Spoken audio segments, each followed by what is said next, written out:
Welcome to Decoded Science, where complex concepts are made simple.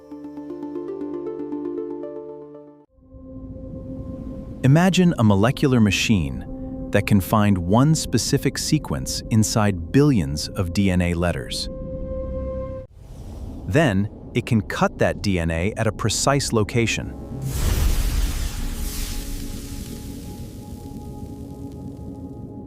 But CRISPR wasn't invented for humans.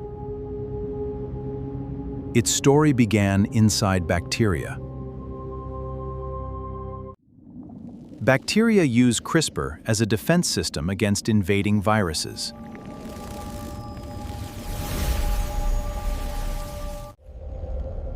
Fragments from previous viral attacks can become part of the bacterium's genetic memory. Scientists discovered they could reprogram this natural system for gene editing. The first important component is a short molecule called guide. Its sequence is designed to match a specific target within the DNA. Attached to the guide is Cas9, an enzyme capable of cutting DNA. The complex moves along the DNA, checking potential sequences along the way. When the guide finds its matching sequence, the complex locks onto the DNA. But Cas9 also needs a nearby molecular signal known as PAM. With the target and PAM recognized, Cas9 positions the DNA for cutting.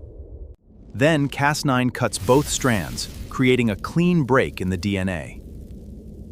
Now the CRISPR machinery steps aside, and the cell begins repairing the damage.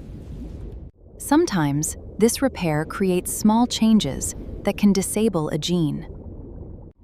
With a DNA template, the cell can instead use that template to make a specific change. This microscopic process is now becoming a powerful tool in medicine.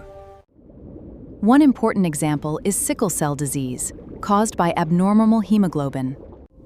CRISPR-based therapy can edit a patient's own blood-forming stem cells. The edit helps these cells produce more fetal hemoglobin, reducing red blood cell sickling. Yet CRISPR isn't perfectly precise. Unintended edits can sometimes occur elsewhere in the genome. That's why scientists carefully test each edit for accuracy, safety, and long-term effects. CRISPR doesn't simply rewrite DNA. It makes a targeted cut and lets the cell do the rest.